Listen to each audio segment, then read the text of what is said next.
I'm Leo, and I'm going to talk about books while hiding my bald spot from the camera. I like old books, not in any way that you'd call really noble or academic. I just like to flip through them and see what I can find that's interesting and forgotten and weird.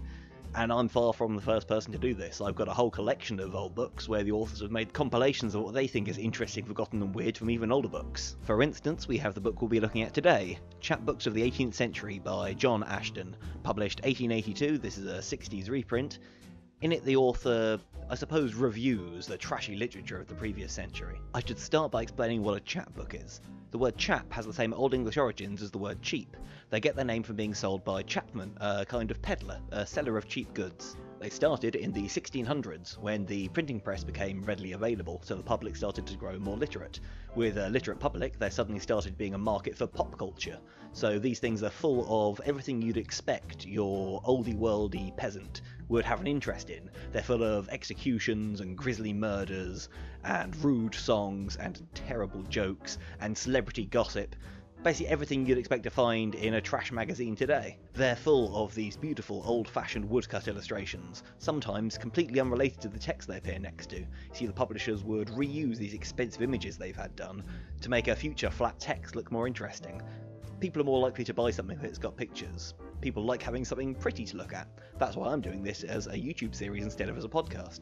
There are some really good places you can go online if you just want to read more chapbooks, which is why it's fine that this book isn't very good at just reproducing the chapbooks themselves. It's very heavily abridged. In some places it's just the title page and maybe a paragraph or two to describe what was meant to be in there before it moves on. What it excels at, though, is that John Ashton, the author, strongly disapproves of a lot of his source material. It offends his Victorian sensibilities. I do apologise if you can hear the sound of my cat eating very loudly in the background.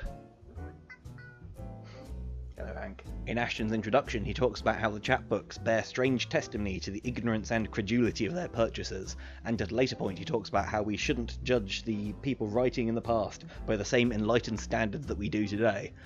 And I think it's great that a century and a half ago, this guy was suffering the same moral quandaries we get when we try to enjoy an episode of Friends today.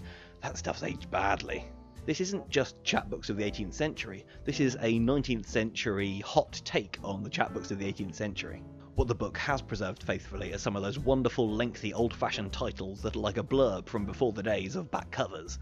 And I looked up where blurbs come from for this, and I was not disappointed at all. There was a book back in 1907 called Are You a Bromide? That has an author who has a name that will appear on your screen when I look it up in the future. Thank you.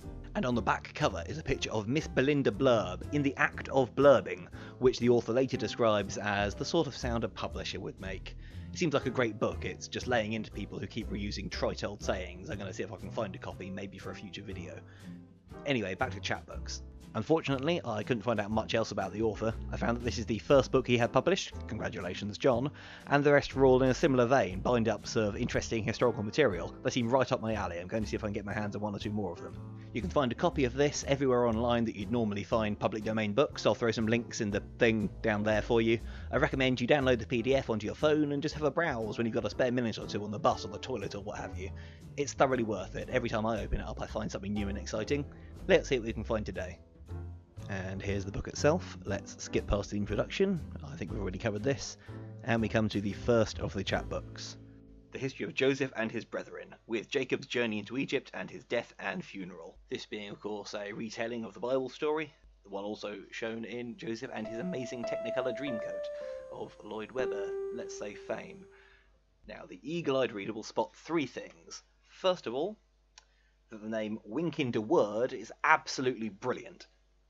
Secondly, that the illustrations in Joseph and his brethren, with Jacob's journey into Egypt and his death and funeral, the illustrations don't quite match up with the text. These are all contemporary 18th century images which I expect have been recycled from their original material. When Joseph sends for his father, who comes to Egypt, his father is clearly being played by an old lady. And finally, this chapbook is entirely written in verse that just so happens to scan to the main theme to Joseph and his amazing Technicolor Dreamcoat. Presumably a coincidence, but I don't want to rule anything out. Let's move on.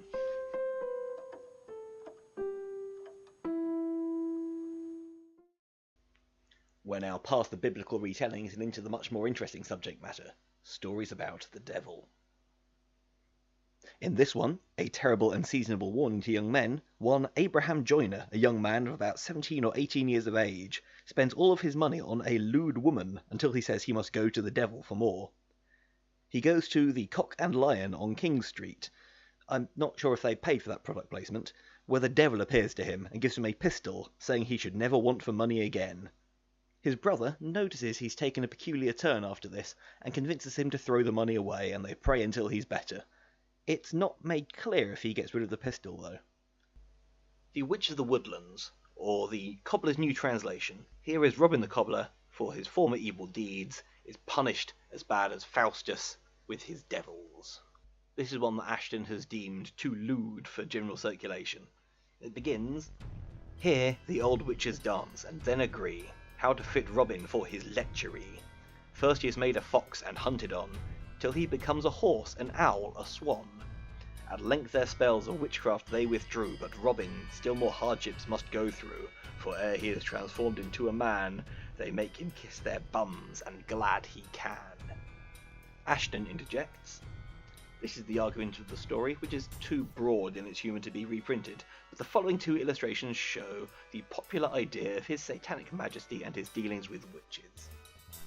And I think it's nice that Ashton is polite enough to refer to the devil by his proper title. That's a sort of civility you don't get these days.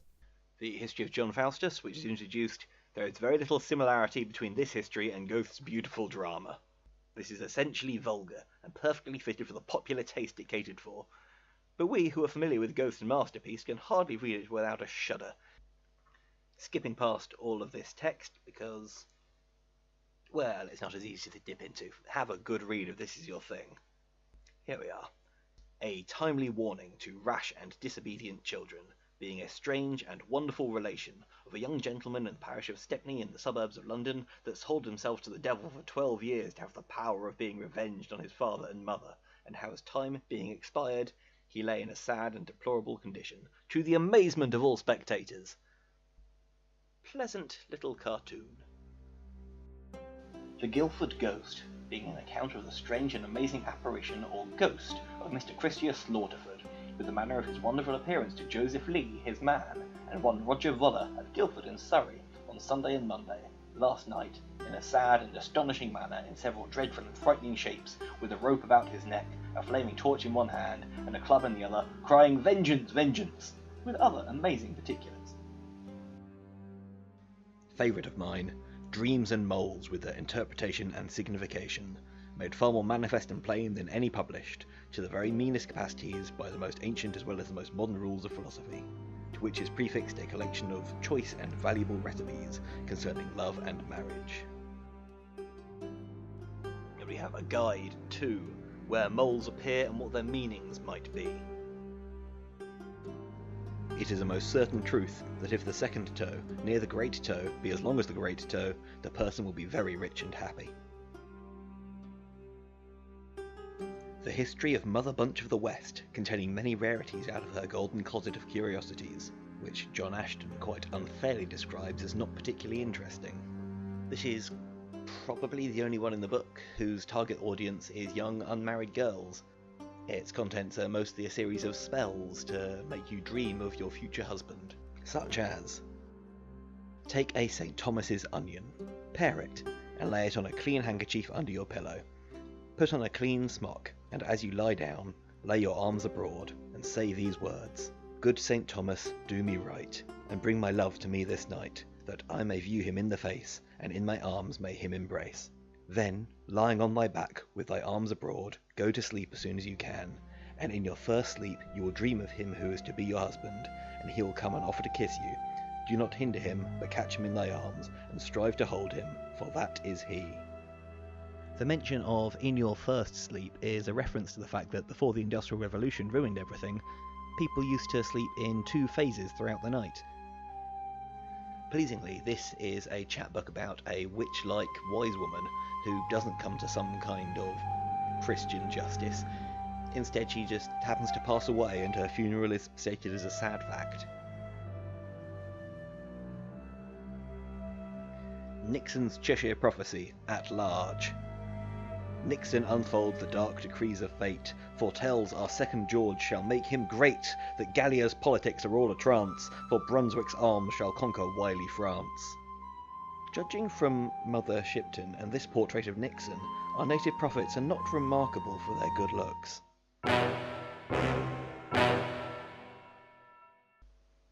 A little something from The History of Valentine and Orson that I'm not sure if it's James Ashton sanitising it or if it was in the original.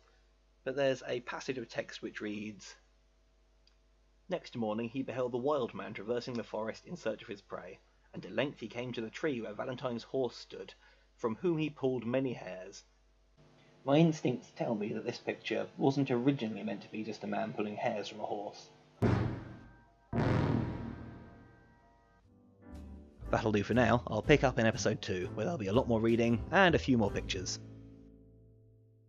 Guildford Ghost Multipass.